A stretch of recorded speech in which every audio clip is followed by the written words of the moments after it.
I had a great uncle. I had a great uncle who was like in the Catholic Church who, like, he's in like this obscure Catholic sect that speaks in tongues. So, Wow.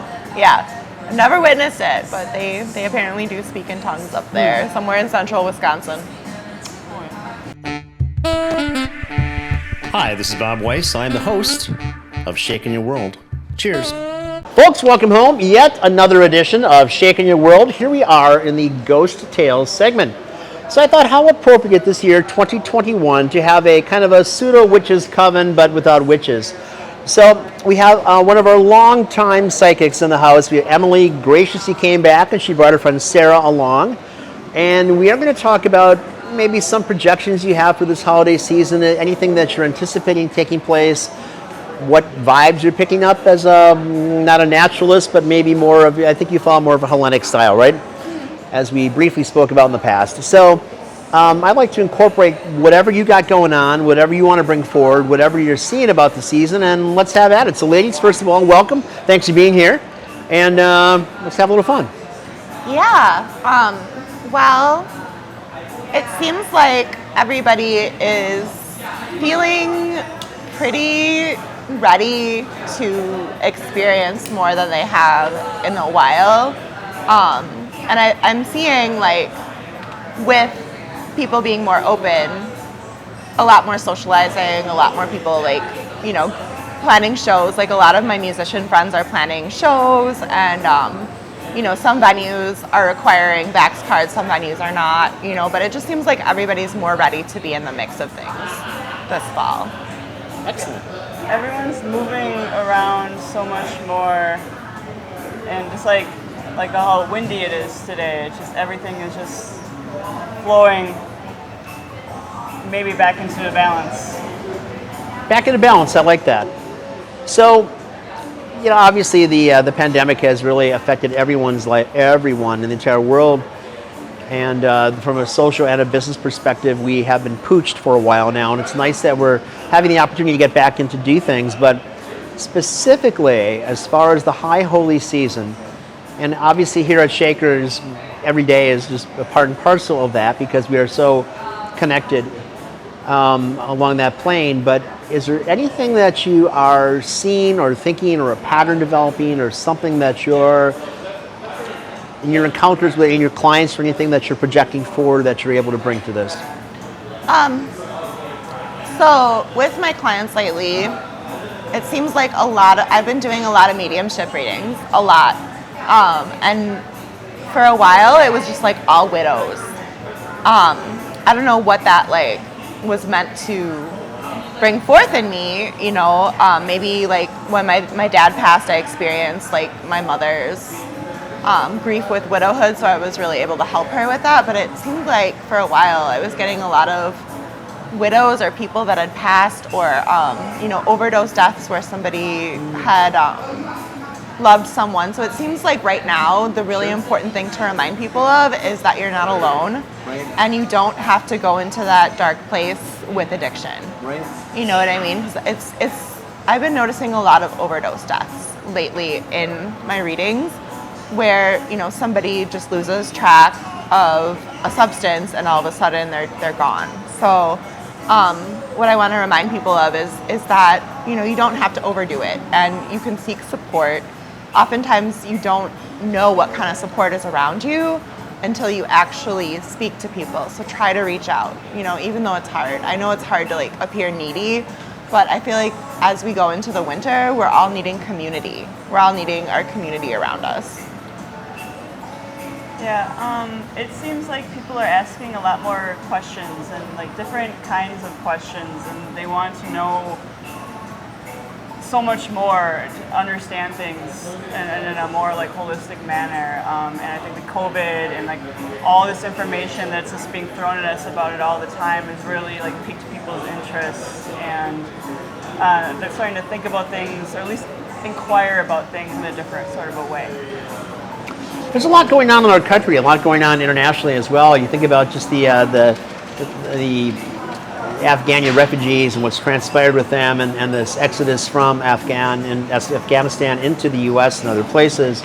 That's got to have a shift taking place as well. We're coming up on a full moon, so next Sunday, I believe. Yeah. 3 or 4 days.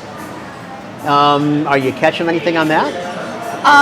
Well, when I was a little girl, my mom and dad became friends with some Afghani refugees from the original war that Conflict, started yeah. all this. So when I was a child, my parents made sure to expose me to Muslim culture and you know, like introduce me to these people that had just come over.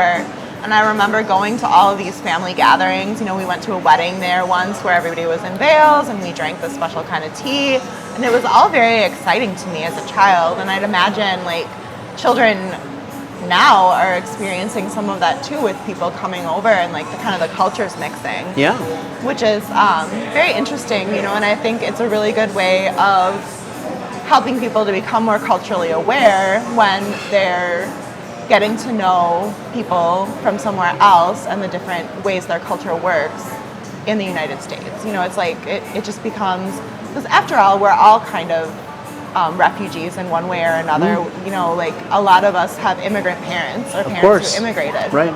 I know for a fact my parents, grandma and grandpa, like my great grandpa immigrated from Ireland.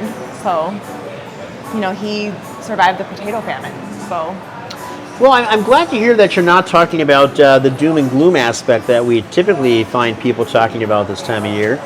And my personal thought is that I like autumn a lot, and not just because of what it does for us for business. Frankly, we've been so busy anyway that most days we can't accommodate more people.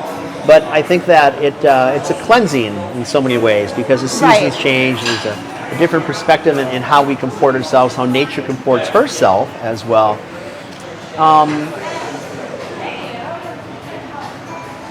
Huge dynamic shifts everywhere. So again, full moon really opens the door for channels so many other things.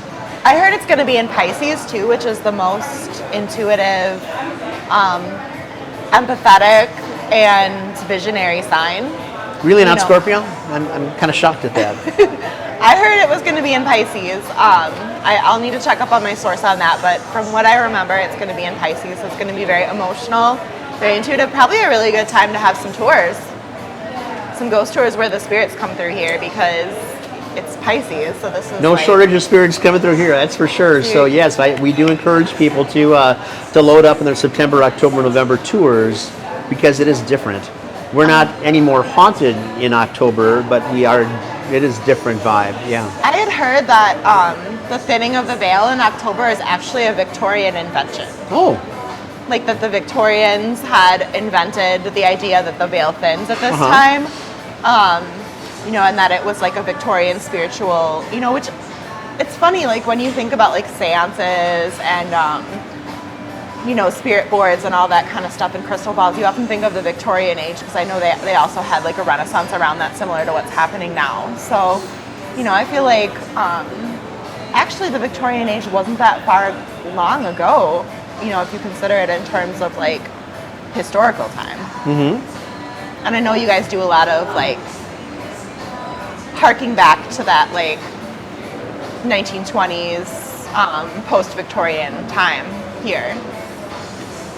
Well, there's a tremendous amount of energy that takes place from the latter part of the 19th century. So let's say 1800, 1885, somewhere there forward for the next 30 years that has a tremendous impact upon what we do today. Right. So, you know, here at home, obviously, this beautiful historic structure was built in 1894, so that's part of it. But I mean, even beyond that point, we just had a piece on the Robert Down Key West, and that goes back to that same time frame, late 1800s. So that was a time maybe there's mysticism taking place as well. But whatever was set in place in that period, that time frame of that 30 years, it seems that it still has a major impact on many different things that we look at today.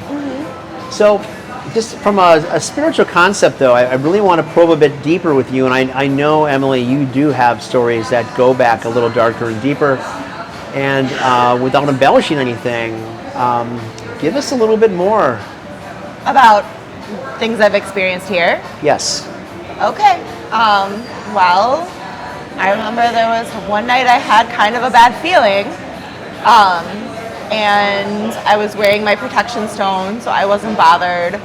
But I know several staff came out of the basement with really shocked faces saying they had seen a 9-foot shadow being. And I remember that night it was really difficult for me to keep my energy together. And I know there's a lot of entities in the basement, and what was shocking was that it's like staff, you know what I mean? Like, it's not like... You think we're immune to that, but we're really not, because every day it's just a little bit different. Right, and sometimes at Shakers you see a 9-foot shadow being coming out of the basement, and it's just a job hazard. You have to learn to get used to it. So if you want to work at Shakers, you got to be used to. Well, my thought on shadow people, I still maintain this, is that they really are not remotely concerned about us as human beings. No. They've got their agenda. They're moving through time and space. They've got their thing. And I do think that the spirits here can be very playful, but I think my experience with the shadow people is that just none of the above. They're just kind of there. They're just kind of there. Yeah. Yeah, so maybe somebody experienced them passing through, but it was a frightening experience, maybe. Oh, yeah. I mean, I've seen that myself when you're in the liquor cabinet or you're down by the ice machine and you get this shadow that's behind you kind of thing. You're thinking, geez, I didn't hear any footsteps. Who's behind me kind of thing? And you see this just darkness that's there, and then the darkness is gone. Right. So absolutely. Right, and people have captured it on film before. Yes. I remember I was having, my friend was belly dancing, and I was reading tarot here one night, and I took some photos of her, and you could see this big dark shadow standing right next to her that was not there. Sure. In real life, in the image, there's this huge shadow next to her. Sure. I remember being really creeped out because it was kind of human shaped. I don't know, maybe I'll send the pictures to you. Please do. That'd be great to see. Yeah. Sarah, you're working in a library, right? I am, yes. And you have a very droll subject matter with legal affairs, right? Correct, yes. But that has to give you any amount of access to old volumes, old tomes, all sorts of old things. And I believe there is a magic that takes place in books and in wood and all sorts of things. You got anything going on with that? Well, I love old objects. Okay. My house is full of them. It doesn't bother me that they belong to people that more than likely are not with us on this plane anymore. Sure. And old books are even more exciting. Just to touch them if you get the opportunity to. And within the legal sense, to a nerd like me, reading how laws change, and then especially the circumstances that lead up to how the laws change and the stories that go along with that as well. It is very interesting. So yeah, I'm a lover of old objects, which is kind of why I like this place, because you've got a lot going around here. we are old, that's for sure. Cool. Yeah, and I agree with you that obviously I've got a real thing with attachment to old wood anyway, and I do insist to people that there is an energy that's there. There's energy in this entire building, and for the most part it's good energy. Sometimes though it does cause you to reflect upon what you're here for and what you're doing and whether you should linger or not. Right. There was I remember when I had first started working at Shakers as a tarot reader, I was often sitting in the back room, and I'd feel little fingers tugging on my dress or chills up my spine. But the real thing that happened was whenever I was in the ladies' room, I would go in there and I would see this little man with a bowler hat and a mustache out of the corner of my eye, standing in the same spot in the corner by the door. And he had a little mustache, and I thought nothing of it because, I'm just oh, whatever, it's just my imagination. And then I finally just kept seeing it. And so I asked Bob about it, and he said that there had been, well known, a man in a bowler hat with a mustache that frequents these back rooms. So I had confirmation, I guess, that what I had been experiencing was real. And after that, I started believing more in the spirits, because before that I was real skeptical. Did you ever have any interactions downstairs with O'Connor? I've seen him, a shape, kind of that sounds like what he's described up here, but whenever I try to go in the basement, I just get this really pushing energy. I don't want to go down there. I've never liked going in the basement, honestly. most people don't, and that includes people that have been here for years or decades, don't like the basement. A&E describes that as the most haunted basement in the country. They may or may not be right, but there certainly is something going on there. There is something going on there, especially like in the door where they used to just like let people in. Right. Like when I open that door and I see like the old like speakeasy door where they used to ask people the password, like I get this wave of emotion. Well, for the people who aren't aware of that, this was a speakeasy, was a Capone speakeasy. In fact, PBS was here 2 weeks ago filming us for a new documentary coming out in December in major markets. But there is a legitimate storyline that goes along with the speakeasy, with the Capones. So you can imagine that there's all sorts of nefarious dealings that took place here, that some of that energy just has to continue on, right? Because it wasn't always good things taking place. Definitely. The first time I ever came here, I had a reading by Emily, and when I was waiting outside to get picked up, there was something out there with me that I didn't like. That's all I could really say. I mean, well, fortunately, it didn't go with you though, right? It stayed here. No, it stayed. Okay. And now when I come here, I kind of put my guard up a little Sure. bit, because I don't want that again. Yeah, I do understand that.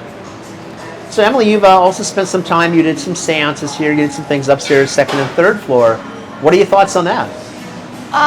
Well, where I had to do the seances was a very intense place spiritually. Like it was up in that second floor room that people often refer to as the doctor's office. The abortion room, yeah. Because that is where the doctor would come and provide birth control services to the women that worked here once or twice a month.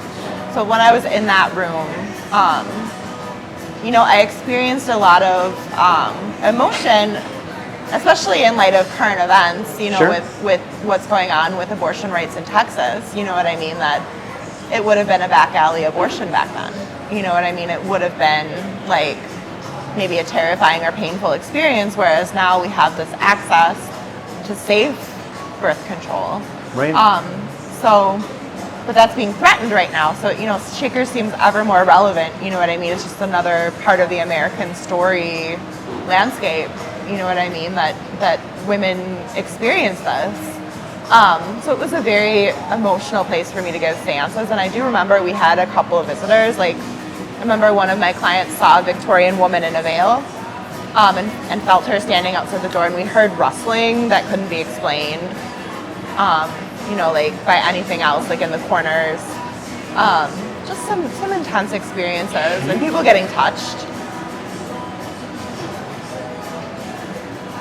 And it's stories like that that help change the laws here. It's just going back to that, like those unfortunate experiences that some women had to have. Mm-hmm. Right. It's like a piece of women's history up there. These women that wanted to be sexually independent and wanted to be free of the mores of the time. So they lived this like kind of underground life, and maybe some of them perished up there. Actually, there's a record of that as well. So women that would commit suicide by putting a rope around a doorknob and then over the top and then falling forward, breaking their neck. Or jumping out of the second story window, and if you're lucky you died, otherwise you're in worse shape than when you started because you're obviously a cripple. Yeah. So there is a history of that. And of course you're very conversant with the story of Molly Brennan, whose remains I found in the floorboards in 2001, so the dead hooker's bedroom. Right. Have you ever had any interactions with her? With Molly? Yeah, I've been on various tours. Whenever I come here and there's a tour going on, you're always like, Emily, go on the tour. So I've seen people speak with her with the divining rods various times. What really haunts me is that once when I was up on a tour, somebody asked Molly if she was at peace, and she indicated no, that she's not at peace. So I wonder,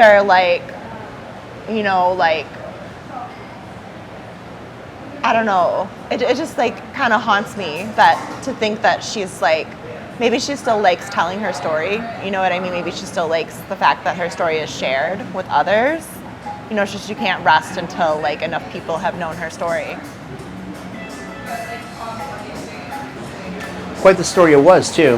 Right. And, Very, very violent. You know, And if you look at aside from just the violence and how she perished, though, you think what an adventurous that she was, how she was a nonconformist, how she made a ridiculous amount of money at that point for the 3 years or so that she was alive and working here. Obviously it got a very bad ending to her, but she lived well for a while. yeah, she got her freedom, which is what I think a lot of young girls at the time might have wanted. They didn't want to marry who their parents said they should marry. Right.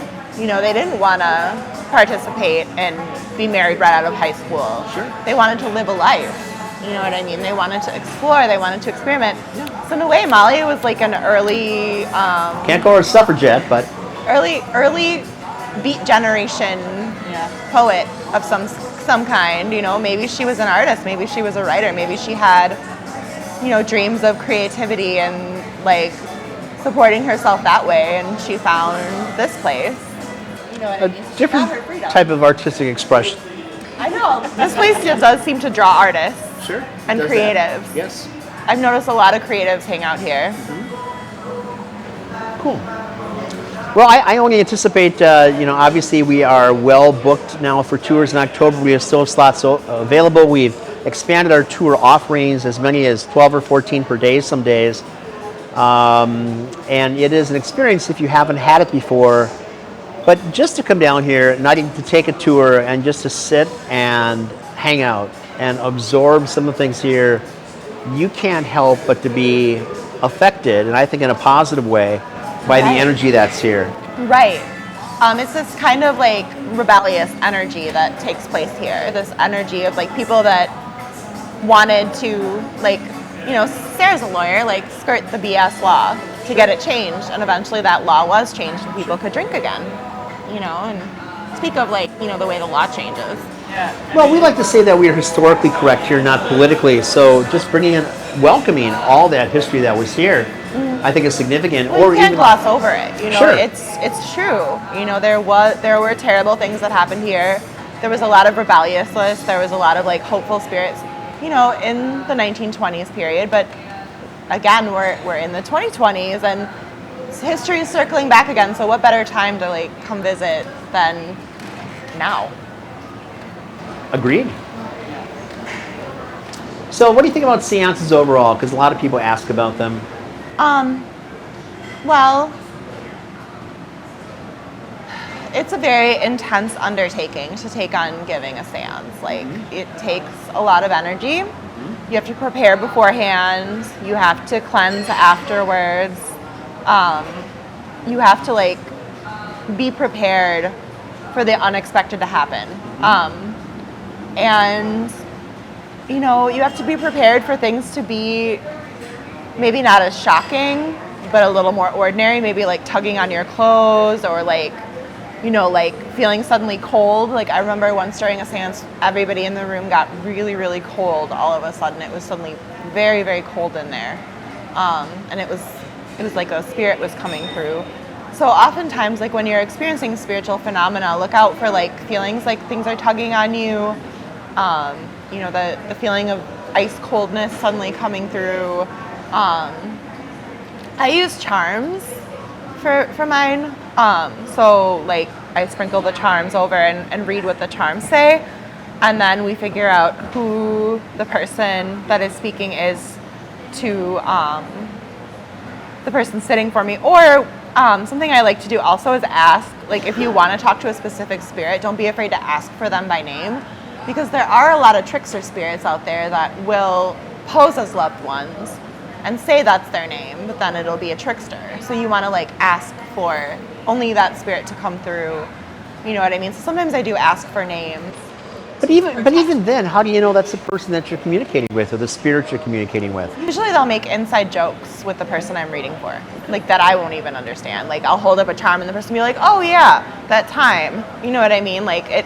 Sometimes the messages and the charms are just for the person I'm reading for, and I don't even like have a part in it. You know what I mean? They'll be like, oh yeah, Weasel, that was your nickname. Or, oh yeah, like, a robin. My mom had a painting of a robin on wall. You know, sometimes About 10 years ago, I was observing a seance upstairs. And I wasn't one of the 9 people seated at the table, but literally at one point, people started to speak in tongues as if my ex-wife was there. It was really bizarre to me. And at the same time, the table was shaking. You can see everyone's hands are above. There's no devices. It's my house. I know there's nothing here to make an actuator or something else move like that. So, but those were really, I thought, extreme events. So does that often does it happen to you in some things you've done? Or? I remember there was once that I did a seance and a woman came in with a gray jade bracelet and she put it on the ancestral altar, and by the time the seance was over, it had changed to green. Wow. How does that happen? We don't know. We don't know. We don't know. Wow. But it was a gray jade bracelet when we entered, and she was like, this is a lot different colored now. Was she disconcerted? Was she happy? If She was disconcerted. I would imagine. You know, it freaked her out a little bit, more than a little bit, but, you know, I think it's just part of the process that you can expect the unexpected to happen. That's almost like a metallurgical kind of thing, though, isn't it? Where things are changing. You put down the gold coin and suddenly it's like pennies or copper or something, or vice versa. Yeah, that was one of the weirdest things that's happened. Because, you know, I remember, like, she looked shocked, and she said it was, I hadn't seen it before, but she said it was gray, and it turned green. Wow. So I believe her, you know. Unfortunately, you can never tell what's going to happen at a seance, so you can't take scientific proof before and after. Right. So have you experienced people talking in tongues or different languages? None of that. Okay. I tend to put a lot of protection around my seances so that people don't have experiences that are going to drive them insane. Okay. You know, or like take them to beyond a place. Like I try to make it more of like a welcoming experience where like your beloved dead are welcome. You know what I mean? We make an ancestral altar and we just like invite the spirits of people that Sure.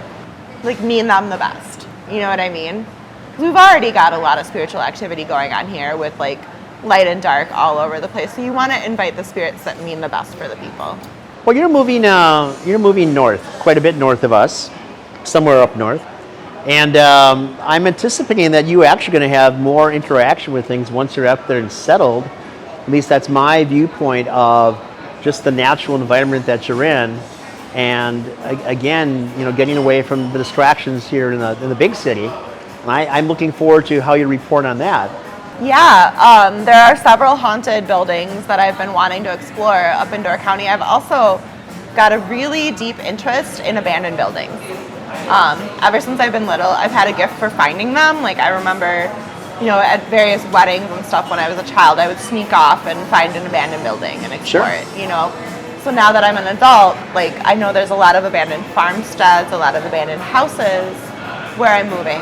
So I would imagine like it'll be a really good hobby for me to go into these abandoned places and take photographs and like experience the spiritual phenomena that might happen in buildings that have just been completely abandoned to the elements. I bet. I also have experienced things with animals before. And, you know, people will tell you time and again that animals don't have that type of ability or something. I think it's balderdash because they're living, they're sentient beings. They think, why don't they have the same ability? Whether or not they have a soul, well, maybe it depends upon how you look at a soul. But I do think that clearly, like anything else in basic metaphysics, essence exists before, and therefore essence will exist after you are finished with the shell that you have. So I think that it certainly is likely that animals also possess something. From time to time, I would even hear our dead dog as if it was stuffing around the house. Yeah, you told me you'd heard like her nails clattering. Her nails clacking. And, you know, it's 3:30, 4 o'clock in the morning and lights on, there's nothing anywhere, you know. So I do believe that takes place as well. And it's energy. And I think that if something has a desire to interact with you spiritually, I'm going to sound like a fruitcake now, but I think it happens. I've experienced so many things in 30-some years here that defy rational explanation. Okay, like the jade bracelet, like how and why. But I guess the spirit has its own reason, you know? Just like, Sarah, you were mentioning the scarecrow that's up there above the Prohibition entrance. And there are times it'll just start spinning and spinning and spinning, and there's not a air source that's on it. There's not a motor or pulley. There's nothing. It just decides of its own volition when it wants to do something, and it really can torque around sometimes too. And there's so much so that straws start to fly out of it. That's always creeped me out. Like, it's always like something out of your peripheral vision. Yep. This like scarecrow like hanging in the little ladies dancing area over there. And it's always out of the corner of your eye, and like sometimes it'll start to move violently, and you're like, okay. Well, I'm here virtually every day, so there are times that I just don't pay attention to it. I don't even realize it's there, and then it'll start to perform for you, and it's like, oh yeah, and now I remember that backstory. Yeah, Yep. and we've all, I mean, anybody that's been to Shakers, like, I know Elizabeth in the women's bathroom makes herself very well known. I remember. But she's playful. She's very nice, 8-year-old Oh, girl. yeah. Very angelic. Sure. Like, she's mischievous, but she's not like a bad spirit. She just might tug on your dress or throw some toilet paper around or, put her little cold hands on your neck. Man, we had that upstairs in the penthouse for probably a month or month and a half, where every day the toilet paper would come off the roll in that beautiful old bathroom up there, and it would trail around the entire penthouse. I mean, as long as it would, 500 foot, whatever that roll was good for, it would just follow itself around. You check the cameras, there's no person walking around anywhere, and there it is. It's not a matter of like a little bit like fell for the roll, like gravity or something. It's like it moved around and sometimes doubled back on itself. Wild stuff. So there's so many things here You that have to expect the unexpected when you work here or when you come here to be with the spirits. I mean, this is their place. yeah, they've been here long before us. We're just stewards of this. Yeah, we you know it's their house. Yep, you know? absolutely. Yeah, cool. Ladies, I enjoyed the fact you came by today and took some time. Any parting thoughts with anything here? I'm excited to hear about the land spirits in your new When I move home. up north. Yes. Well, because you're not available, we've got Isabella Rizzo coming in, and she'll be doing a couple of seances here as well, which should be on our website. But I really enjoy all those interactions because it is, even as sensitive to things that I might be, have any one of you that is skilled as a medium coming here, you just extract so much more, and I really get off on that. So Yeah, I wonder how her seances will go. Please let me know how I definitely they shall. go, if there's anybody speaking in tongues. Well, once I too many had a experience, great that was uncle. enough. I had a great uncle who was like in the Catholic Church who, like, he's in like this obscure Catholic sect that speaks in tongues. So Wow. yeah, I've never witnessed it, but they apparently do speak in tongues up there, somewhere in central Wisconsin. There we are. Well, again, happy Halloween. A little premature now, but good luck with your closing tomorrow. And, I'm thrilled that you came by today, and let's have a wonderful season. Yes. I'm Folks, wishing those of you at home, thanks for tuning in. I hope you enjoyed this little segment. Any questions, please blast an email, shakersmilwaukee@gmail.com. And, be good to yourself this season. Enjoy the people you're with, and try to make every day special. Cheers.